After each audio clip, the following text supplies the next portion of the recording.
నమస్తే, నేను మీ Teja. Israel president Benjamin Netanyahu చనిపోయాడా? అసలు ఏం జరుగుతుంది ఇజ్రాయెల్లో? మనం గత 2 రోజుల నుంచి కూడా యుఎస్ గురించే మాట్లాడుతున్నాం. ట్రంప్ ఏం చేస్తున్నాడు, ఎట్లాంటి మిసైల్స్ తో అటాక్ చేస్తున్నాడు, ట్రంప్ పైన ముఖ్యంగా యుఎస్ కి సంబంధించిన గల్ఫ్ కంట్రీస్ లో ఉన్న ఆ స్థావరాల పైన ఎటువంటి అటాక్స్ చేస్తుంది ఇరాన్, దీని గురించే మాట్లాడుతున్నాం. బెంజమిన్ నెతన్యాహు గురించి మనం మర్చిపోయాం.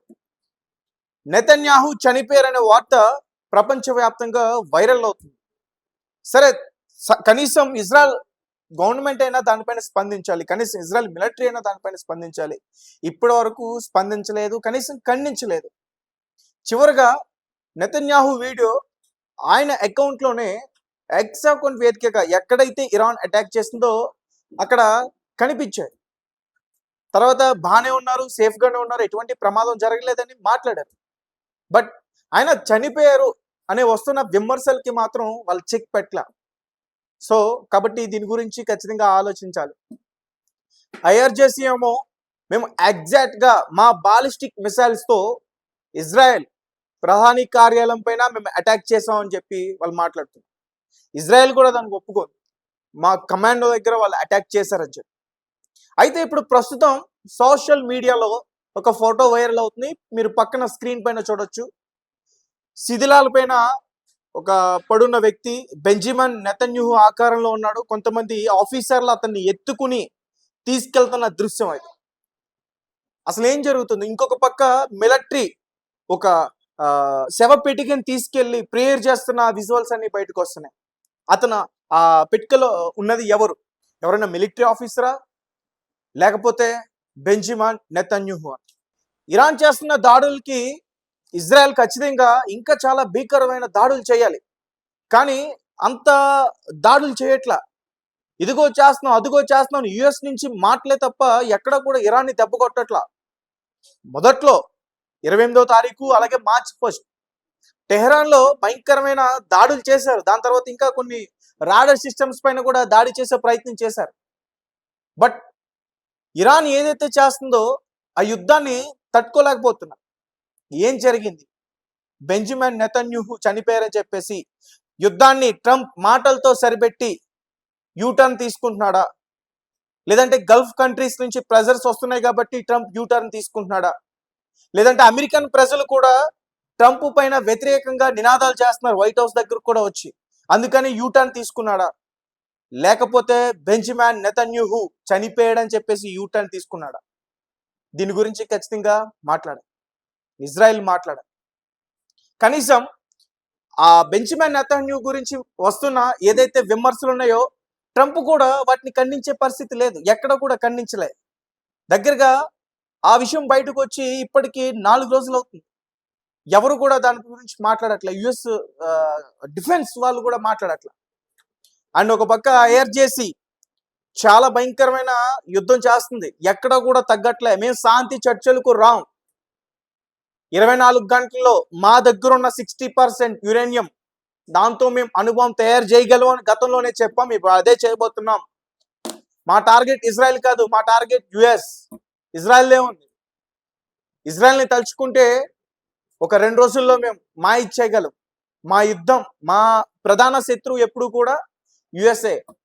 ట్రంప్ని లేపేస్తా ఉంటూ కూడా ఐఆర్జేసీకి సంబంధించిన మిలిటరీ వాళ్ళు మాట్లాడుతున్న క్లిప్స్ ఇవన్నీ కూడా బయట వైరల్ అవుతుంది.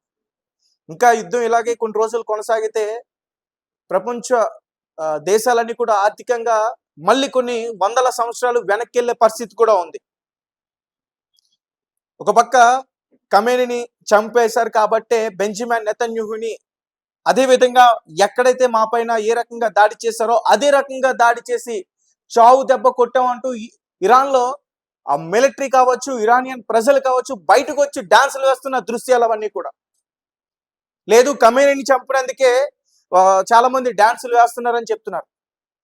అసలు ఖమేనీ చనిపోయిన తర్వాత ఇరాన్ ఫ్లాగ్ పట్టుకొచ్చి రోడ్ల పైన డాన్సులు వేస్తుంటే ఇదేంటి, ఇంత వ్యతిరేకత ఉందా అతని పైన? ఇంత దారుణంగా చంపిన తర్వాత కూడా ఖమేనీని వాళ్ళ ప్రజలు ఇంత వ్యతిరేకత చూపిస్తారనుకున్నాం, కానీ విషయాన్ని భలే డైవర్ట్ చేశారు. అసలు వాళ్ళు బయటకు వచ్చి డాన్సులు వేస్తుంది ఎందుకంటే ఐఆర్జేసీ వెంటనే ప్రకటించింది తర్వాత వాళ్ళు డాన్సులు వేయడం మొదలు పెట్టారు. బెంజమిన్ నెతన్యాహుని మేము అంతం చేశాం. ఖమేనీని ఎలా అయితే చంపారో అదే రకంగా నెతన్యాహుని కూడా చంపేసామని వాళ్ళు అనౌన్స్ చేసిన తర్వాత అప్పుడు వాళ్ళు సెలబ్రేట్ చేసుకోవడం ప్రారంభించారు. So Iran ballistic missiles, drones ఇవన్నీ కూడా చాలా ఘోరంగా అంటే ఘోరంగా ఖత్తర్ పైన, గల్ఫ్ కంట్రీస్ పైన చాలా విరుచుకుపడుతున్నాయి. పెద్ద ఖర్చు కూడా ఏం లేదు, వారికి వచ్చిన నష్టం కూడా ఏం లేదు. వారికి వచ్చిన నష్టం వల్ల ఇరాన్లో ఉన్న కొన్ని భవనాలు కూలిపోవడం, రాడార్ సిస్టమ్స్ ని కోల్పోవడం, బంకర్స్ లో భూగర్భంలో దాచిపెట్టుకున్న కొన్ని మందు సామాగ్రి, మన భాషలో చెప్పాలంటే వాటిని కోల్పోవడం అవే ఉన్నాయి. బట్ ఆర్థికంగా ఎక్కడ కూడా ఇరాన్ నష్టపోవట్లా. కానీ అమెరికా మాత్రం ఆర్థికంగా చాలా నష్టపోతుంది. ఇప్పటి వరకు 33,000 కోట్లు ఖర్చు పెడుతుంది ఇరాన్ పైన అటాక్ చేసేందుకు. ఆ బాంబులు, ఆ మిసైల్స్ అవన్నీ వాటితో దాడి చేయడానికి. ఇరాన్ కి వాటిని ఎదుర్కోవడానికి మళ్ళీ తిరిగి రివర్స్ లో కొట్టడానికి ఇప్పటి వరకు అయిన ఖర్చు 17 లక్షలు మాత్రం. కొన్ని వేలల్లో డ్రోన్స్ అన్ని కూడా వెళ్ళి అటాక్ చేస్తా ఉన్నాయి గల్ఫ్ కంట్రీస్ పైన. ఎక్కువ మొత్తంలో డ్రోన్సే. ఆ డ్రోన్స్ అన్ని కూడా ఎక్కడి నుంచి వస్తాయి? ఆ టెక్నాలజీని ఎట్లా డెవలప్ చేశారు ఎవరు ఊహించుంటారు. నాకు తెలిసి ఇప్పుడు ఇరాన్ ఇంత బలమైందా, ఇంత బలమైంది కాబట్టి 2 దేశాలు కలిసి యుద్ధం చేస్తున్నాయి అనేది ఇప్పుడు మనం క్లియర్ గా అర్థం చేసుకోవాలి. సో ఏదేమైనప్పటికీ బెంజమిన్ నెతన్యాహు అతను ఉన్నారా, చనిపోయారంటారా? మీ కమెంట్స్ ఏంటి? మీరేం చెప్తారు?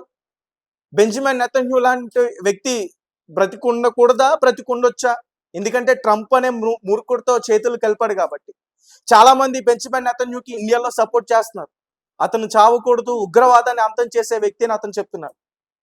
సో మీ యొక్క కమెంట్స్ ని మాకు ఖచ్చితంగా తెలియపరచండి. Thank you for watching. Thank you so much.